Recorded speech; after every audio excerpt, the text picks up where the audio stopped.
un homme avec une femme enceinte empoisonnée à Brazzaville à cause d'un conflit de voisinage. Histoire très triste. Le monde est méchant.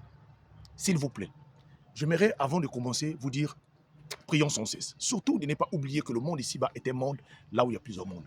Évitez les conflits familiaux, évitez les conflits de voisinage, c'est très important. J'ai toujours l'habitude de dire que parfois la mort rentre dans la porte la plus petite que l'homme semble négliger. Les disputes, les querelles, parfois ça peut sembler banal, mais ça peut créer beaucoup de choses que vous ne pouvez pas vous rendre compte. Beaucoup de personnes aujourd'hui là sont sous les tombes à cause seulement d'une dispute, à cause seulement d'une querelle, à cause seulement d'un conflit. Alors j'aimerais te dire une chose, écoute-moi cette histoire-là. La vidéo que tu es en train de voir suivre là, c'est un couple qui vivait en République du Congo, à Brazzaville. Un couple merveilleux, selon le témoignage de leur voisinage. Un couple qui n'avait pas de problème avec une personne.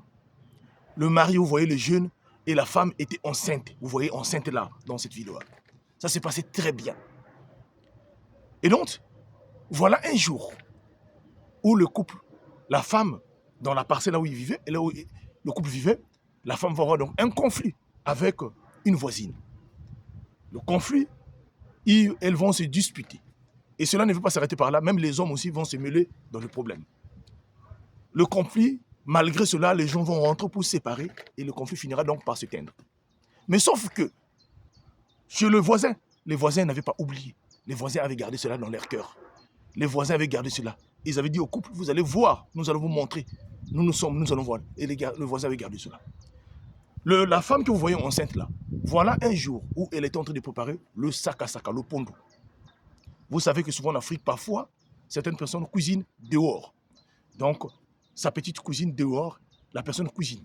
Et donc, pendant qu'elle est en train de cuisiner, dans une parcelle commune, donc elle s'élève, elle rentre dans la maison pour aller donc chercher quelque chose. Elle oublie donc la marmite au feu. La voisine de l'autre côté vient, mes frères et sœurs, met donc du poison à l'intérieur du saka-saka.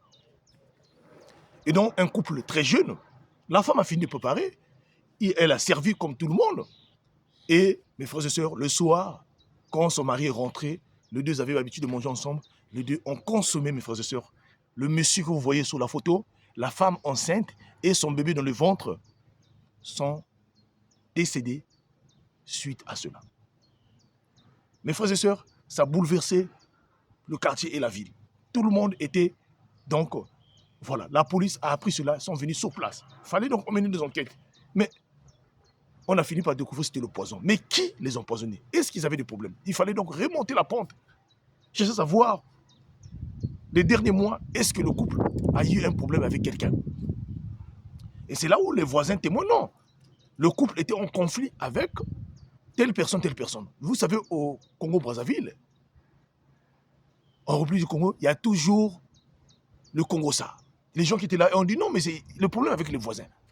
La police finit donc par interpeller les voisins. Avec donc, mes frères et sœurs, une sommation à la place. Une sommation, comme j'ai toujours dit, une police congolaise très vaillante, une police congolaise très élevée. Et je vous apprends même que non, ça fait partie parmi les meilleures polices de l'Afrique centrale, même de l'Afrique, voilà, en lutte du banditisme et de la criminalité. Il n'y a pas deux. Allez-y vérifier. Et donc, voilà comment la police finit donc par appréhender, emmener le couple.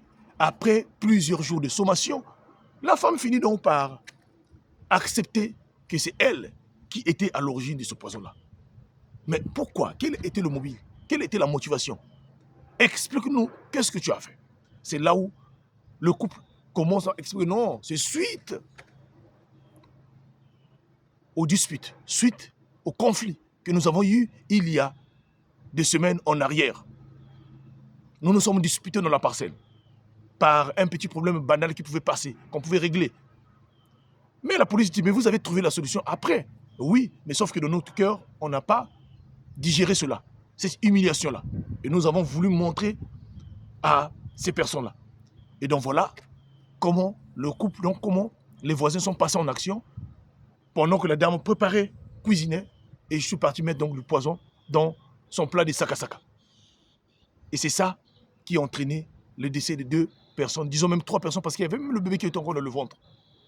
Vous voyez l'image que vous êtes en train de suivre entre l'image que vous voyez là. Ça, c'est leur enterrement de couple. Alors, s'il vous plaît, j'aimerais vous dire à travers cette vidéo-là, vous savez, faites excessivement attention, s'il vous plaît. Faites excessivement attention dans ce monde-là. Évitez les querelles, évitez les disputes, évitez les confrontations, s'il vous plaît. Lorsqu'une personne vous provoque, dites à la personne, vous avez gagné. Dites à la personne, vous êtes forte. Dites à la personne, gagnez, continuez votre chemin. Ça ne sert à rien de vouloir se mesurer. On est tous sur cette terre-là de passage. Chacun vient accomplir sa mission. Alors, pourquoi vouloir confronter avec une personne? Lorsque tu considères que la personne qui a tort ou raison, accepte et continue le chemin.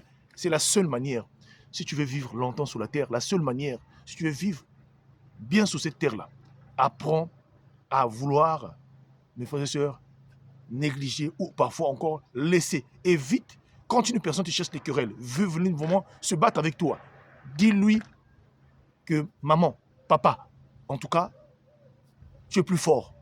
En tout cas, je suis désolé. Et comme ça t'évitera beaucoup de problèmes dans ce monde-là. Voilà. C'est vrai que le couple, parfois, vous savez qu'est-ce qui se passe parfois? Certaines personnes dans cette vie-là sont parfois possédées. Certaines personnes sont parfois, voilà, sont dans les liens de la sorcellerie. Et maintenant, pour atteindre ces personnes-là, d'autres personnes dans les forces mystiques sont obligées parfois de passer par des querelles. C'est-à-dire pour vouloir atteindre. Parce qu'aujourd'hui, une personne, ou quand vous êtes recherché mystiquement, et qu'on n'arrive pas à vous atteindre, et donc le monde mystique utilise plusieurs tactiques pour vous atteindre. Et donc, parmi les premières tactiques, d'abord, ce sont des querelles, des conflits. Si vous êtes en couple, donc il faut chercher à envenimer une personne, un petit problème peut devenir un gros problème. Et par là, quand il y a des injures, c'est en ce moment-là que le diable s'installe. Parce qu'il faut qu'il y ait l'accusation, il faut qu'il y ait quelque chose qui montre que vous avez failli. Alors, si vous, lorsqu'il y a des querelles, vous vous retirez, vous dites non, je ne veux pas cela, je ne vois pas comment on peut vous atteindre. Refusez des problèmes. C'est une grande sagesse. Refuser les confrontations, ce n'est pas une faiblesse, mais c'est une grande sagesse. Refuser des problèmes ou refuser des problèmes, des confrontations, de conflits familiaux, c'est une grande sagesse, la team HPH. Voilà, ce couple-là, aujourd'hui n'est plus là. Paix à leur âme. Je pense bien que non, les assassins qui sont les voisins ont été vraiment châtiés, comme je connais en République du Congo, sont très forts sur ça. Et que Dieu vraiment soutienne la famille de ces personnes-là, la famille de ce couple-là. En tout cas, faites attention. D'autres personnes sont capables parfois de rentrer par des voies mystiques pour vous atteindre à travers des conflits. Quand une personne vous provoque, que ce soit dans le train, partout, passez sans vouloir vous justifier. Faites attention, s'il vous plaît. Évitez des problèmes. Que Dieu nous bénisse. Que Dieu bénisse tout le monde. Partagez-moi cette histoire-là. C'était votre frère HPH, l'homme à plusieurs histoires. Merci.